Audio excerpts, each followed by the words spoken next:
Salut à tous et bienvenue sur la chaîne.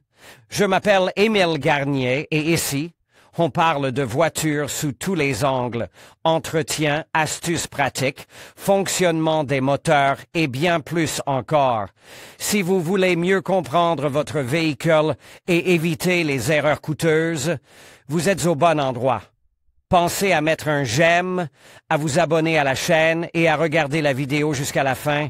Vous y trouverez des infos vraiment utiles. Ainsi, après s'être réunis avant les vacances du Nouvel An dans la ville-réserve patriarcale de Suzdal avec l'équipe de préparation du championnat et de la Coupe de Russie sur les rallye raids et avec des collègues qui, en 2022, ont attiré dans le cadre des compétitions officielles des amateurs de voitures standards, nous avons décidé la course à faire.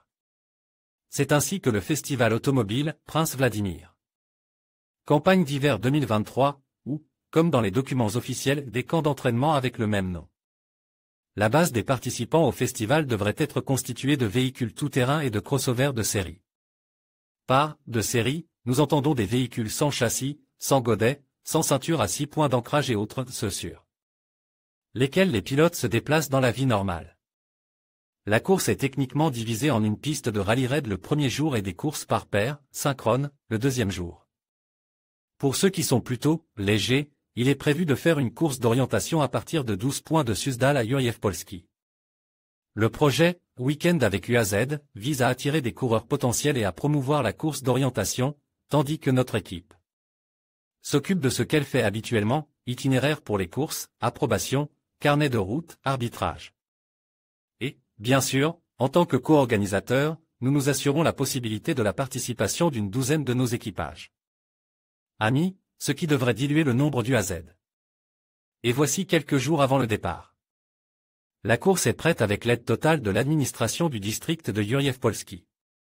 Si les sportifs étaient accueillis de la sorte partout, il y aurait beaucoup plus d'événements. 25 voitures annoncées du week-end avec UAZ et une douzaine de participants qui ont fait des demandes dans le NP Rosr. La boîte est pleine pour toute la journée. Le temps joue son rôle. L'équipement, malgré un certain nombre de contretemps, débarrassé quotidiennement et avec persévérance l'Opoli Vladimir de la neige. Qui, à l'appel de l'équipe de Podmoskovie, inquiète de son absence, tombe sans discontinuer, mêlé à des rafales de vent, réduisant à néant le travail de quelques niveleuses et de la K7 Les prix sont en train de cuire dans les fours et l'impression est en cours de finition. Des rations sèches et des couvertures, cadeaux chaleureux pour les participants, arrivent des partenaires du rallye raid russe. La société Autorenta est aidée, Stolbuchino. Dans la soirée et la nuit précédant le départ, des chutes de neige sont à nouveau annoncées, et les prévisions se confirment. Alexander Grachev est contraint d'annuler le briefing et de rester sur la piste, les participants qui vont arriver sont pris de ne pas se presser et de rouler calmement jusqu'au lieu de dislocation. La route de Suzdal est recouverte de neige et de glace. Nous prévoyons d'annuler les départs du matin et de dégager la piste principale en cas de neige. Mais voilà le matin, le groupe de route donne l'information depuis la piste que la piste principale est en ordre. Il faudra annuler les courses d'orientation à cause des fortes dérives et de l'impossibilité de se rendre au point prévu, et les courses de paire, la piste pour elles après le déblayage et un certain nombre de passages de voitures à l'entraînement est devenu un massif de bosses meurtrières. Le résultat pour tous les participants est une piste de 30 km très large et variée. Les 5 équipages sportifs sont les premiers à prendre le départ. Peu nombreux, mais de grande qualité.